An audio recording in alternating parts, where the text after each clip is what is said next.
trabalhando para achar uma forma, porque a característica das criptomoedas, onde o Bitcoin é o mais conhecido, é exatamente a não rastreabilidade, exatamente isso. É algo que não há um controle, não há uma regulamentação, etc. A Receita, em outubro do ano passado, fez uma consulta pública, pedindo para as corretoras de moedas virtuais darem a sua opinião, etc., etc., e houve a participação, mas ainda não virou norma. Então virão outras, provavelmente ainda este ano, teremos alguma norma da Receita com relação à tributação e às obrigações até acessórias que essas empresas que fazem a corretagem vão ter que ter. Minha opinião, o Bitcoin é desregulado totalmente, mas a corretora é uma empresa intermediadora de negócios e, portanto, está dentro do arcabouço jurídico da pessoa jurídica.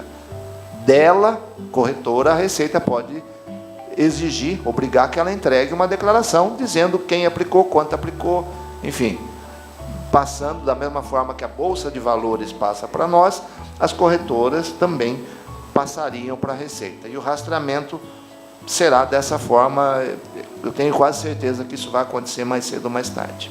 Quando essa Stock Option envolve performance, ou seja, ele recebeu aquele direito de exercício da Stock Option porque ele cumpriu meta, etc., etc., o executivo levou a empresa num nível, a Receita considera salário.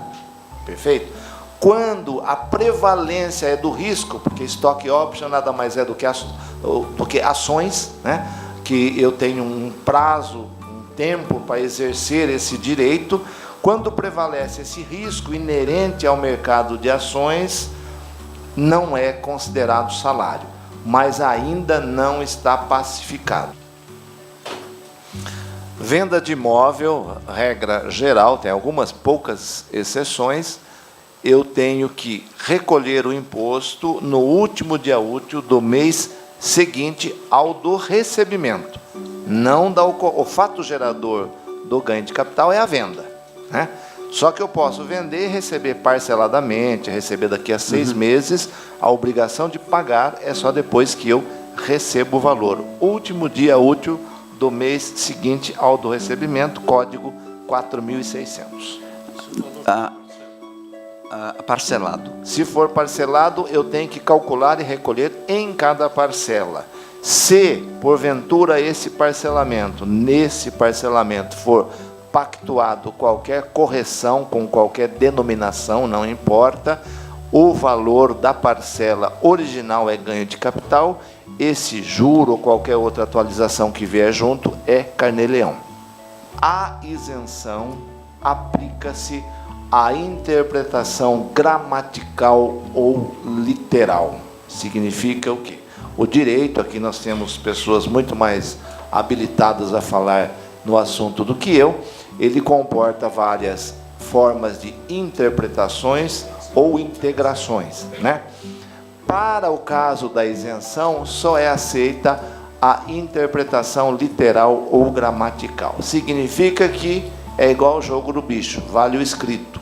Não tem qualquer outra análise. Eu não posso estender a abrangência, não tem a interpretação teleológica, onde eu vou buscar o que pensou, qual a intenção do legislador. Não tem essas outras interpretações. Ela é literal. E o artigo 39 da ONU 196 diz venda para compra, que é diferente de compra para a venda. Então, pelo princípio do artigo 111 do CTN, comprou primeiro, perde o benefício.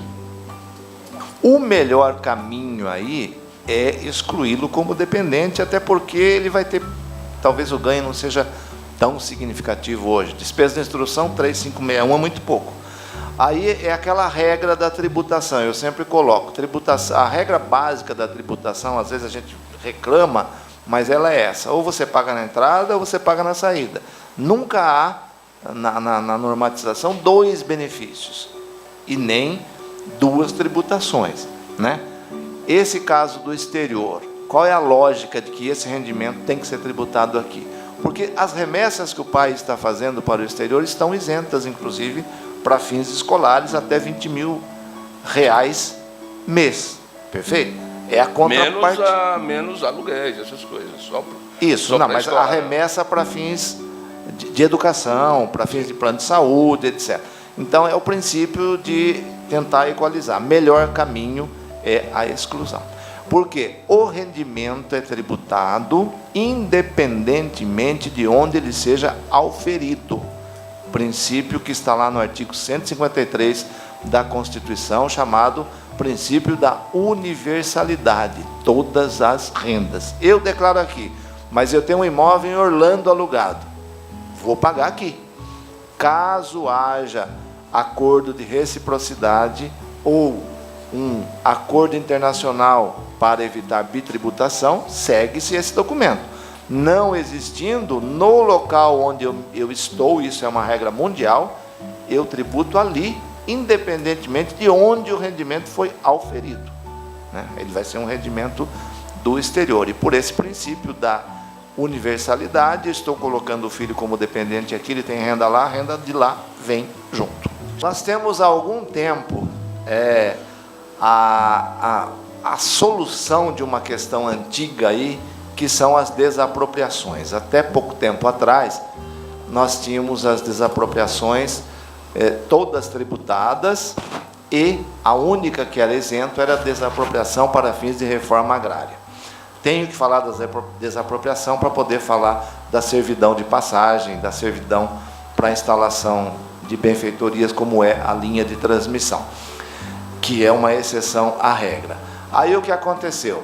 Depois de reiteradas decisões contrárias ao fisco, isso é a Lei 10.522, no seu artigo 19, ela regulamenta essa situação. Quando reiteradas decisões são contrárias ao fisco, a área jurídica do fisco examina a situação, que no caso é a Procuradoria-Geral da Fazenda Nacional, e ela emite uma nota técnica, um parecer, nos orientando, servidores, auditores fiscais da Receita, para que a partir daquele momento não lance mais, porque vai lançar, vai ter custo e não vai gerar a arrecadação em si, né?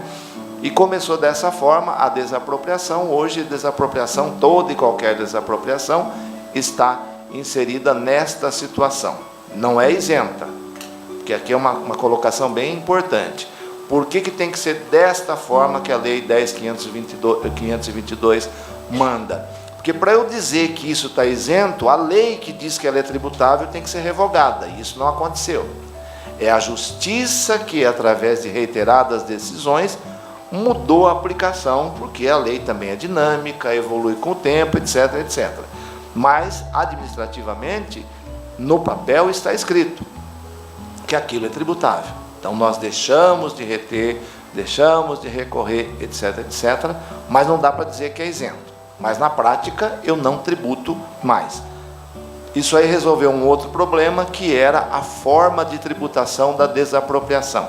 A desapropriação, como ela juridicamente só se completa com o pagamento do último centavo, ela gerava situações esdrúxulas, que era uma desapropriação que demorava 10 anos para ser paga, e ela não era tributada em cada parcela, só no final. Se a pessoa não se preparasse de alguma forma, não provisionasse o recurso, quando ela recebesse o último, ela não teria dinheiro para pagar o ganho de capital, né? Então é uma situação completamente esdrúxula, mas sob o ponto de vista tributário, de cálculo principalmente, correto sob o ponto de vista jurídico, né? Tudo isso para chegar na servidão de passagem. A servidão de passagem, servidão para linha de transmissão, não se enquadra no conceito de desapropriação e, portanto, é tributável. Por quê? Na verdade, não ocorre a desapropriação, a pessoa perde a posse e a propriedade daquilo que é desapropriado. Na servidão, ele não há a transmissão daquela tira do terreno dele onde passa a linha de transmissão, não é transmitido para a companhia que instalou aquela linha. Ele simplesmente passa a ter uma limitação de uso daquela área, sem que haja qualquer transmissão do bem ou da área para o agente que está realizando a instalação. Por essa caracterização é que a servidão é tributável, ela não é isenta.